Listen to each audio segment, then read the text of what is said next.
নমস্কার বন্ধুরা, আমাদের আজকের আলোচনার বিষয় হলো পিঁপড়েকে নিয়ে। চলুন শুরু করা যাক। পিঁপড়েকে তো আমরা সকলেই ঘরের আনাচে কানাচে দেখেই থাকি সবসময়। কখনো কি ভেবেছেন পিঁপড়ে এই পৃথিবীতে আসেই বা কেন? এদের গুরুত্বই বা কী প্রকৃতিতে? এই ছোট প্রাণীটি পুরো পৃথিবীতে দেখতে পাওয়া যায়, তবে আন্টার্কটিকা বাদ দিয়ে। 12,000-এরও বেশি প্রজাতি রয়েছে এই পিঁপড়ের। পৃথিবীর সবথেকে ছোট পিঁপড়ের নাম হলো ফেরাউন। এরা মাত্র 0.2 সেমি পর্যন্ত লম্বায় বৃদ্ধি পায়। গায়ের রং হয় হলুদ বা হালকা বাদামি হতে পারে। পৃথিবীর সবথেকে বড় পিঁপড়ের নাম হলো ডাইনোপোনেরা। এদের দৈর্ঘ্য 4 সেমি পর্যন্ত হয়। পিঁপড়েরা সাধারণত মাটির নিচে গাছের পাতায় বিভিন্ন স্থানে বাসা নির্মাণ করে। এই বাসাগুলিতে সাধারণত 3 ধরনের পিঁপড়ে থাকে। এক রানী, দ্বিতীয় পুরুষ, তৃতীয় হলো শ্রমিক পিঁপড়ে। পিঁপড়ের একটা বাসায় একটা রানী পিঁপড়ে থাকে। কিছু প্রজাতির ক্ষেত্রে 2 বা তার বেশি থাকে। এদের কাজ হলো ডিম পেড়ে বংশবৃদ্ধি করা, বাসা সুরক্ষা করা, শ্রমিকদের কাজ নির্ধারণ করা। একটা বাসায় একাধিক পুরুষ পিঁপড়ে থাকে, যাদের একমাত্র কাজ হলো রানীদেরকে গর্ভবতী করা। রানীদের সাথে মিলনের পরে এরা মারা যায়। শ্রমিক এরা একটা বাসায় 10,000-এরও বেশি থাকে। এদের কাজগুলি হলো রানীর আদেশ পালন করা, বাসা নির্মাণ করা, বাসা সুরক্ষা করা, খাবার সঞ্চয় করা, ডিমের রক্ষা করা, লার্ভার প্রতিপালন করা প্রভৃতি কাজ এরা করে থাকে। এবার এদের জীবনচক্রের সম্পর্কে জানা যাক। পিঁপড়ের জীবনচক্র ঠিক মৌমাছির মতোই। প্রথমে ডিম, তারপরে লার্ভা, পিউপা এবং সর্বশেষে প্রাপ্তবয়স্ক। এই পুরো প্রক্রিয়াটি শুরু থেকে শেষ হতে প্রায় 60 দিন পর্যন্ত সময় লাগে। চলুন প্রথম পর্যায় থেকে শুরু করা যাক। ডিম পর্যায়। ডিম পর্যায়ের জন্য আগে রানীদের পুরুষদের সাথে মিলন সম্পন্ন করতে হয়।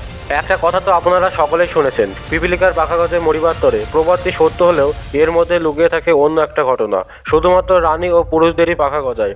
রানী পিঁপড়ের পাখা গজালে তীব্র গতিতে উঠতে থাকে এবং পুরুষগুলো রানীর পিছু নেয়।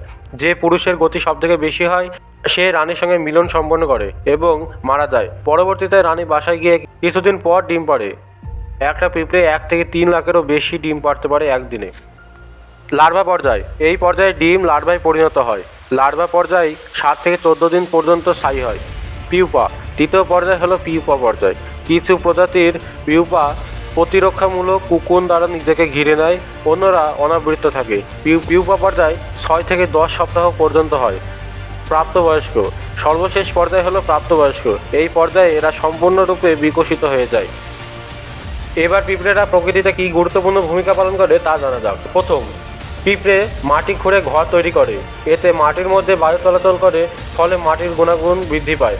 দ্বিতীয়, আফ্রিকা, দক্ষিণ আমেরিকায় বড় পিঁপড়ে, বিশেষ করে আর্মি পিঁপড়েকে অস্ত্রোপচারের সেলাই হিসেবে ব্যবহার করা হয়।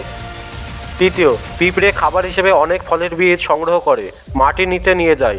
অনেক সময় এই বীজ থেকে গাছ বেরিয়ে যায়, ফলে দুর্গম স্থানেও গাছের জন্ম হয়। চতুর্থ, বিষধর ব্যাঙগুলি পিঁপড়েকে খেয়ে নিজের দেহকে বিষধর করে তোলে, ফলে সেই বিষ দিয়ে ব্যাঙগুলি নিজেকে সুরক্ষিত রাখে ও প্রাণীকে শিকার করতে পারে। পঞ্চম, পিঁপড়ে তার জীবনচক্রে অনেক পোকাকে খায় এবং পিঁপড়েকেও অনেক পশু পাখি খেয়ে তাদের জীবন ধারণ করে, ফলে খাদ্য ও খাদ্যের সম্পর্ক বজায় থাকে প্রকৃতিতে। ষষ্ঠ, ভারত ও বিশ্বের বিভিন্ন স্থানে পিঁপড়ে ও পিঁপড়ের লার্ভাকে মানুষ তার দেহের পুষ্টিগুণ পূরণ করার জন্য খেয়ে থাকে। এগুলি ছাড়া পিঁপড়ে প্রকৃতিতে অনেক রকম কাজ করে থাকে, যা থেকে মানুষ তথা পুরো পৃথিবী উপকৃত হয়। তবে পৃথিবীতে এদের সংখ্যা অনেকটাই কমে গেছে প্রকৃতি ও মানুষের দ্বারা। তাই এবার থেকে আর এদেরকে না মেরে এদেরকে বাঁচিয়ে রাখতে সাহায্য করুন। পরবর্তীতে হয়তো আপনিই উপকৃত হবেন এদের থেকে। ধন্যবাদ।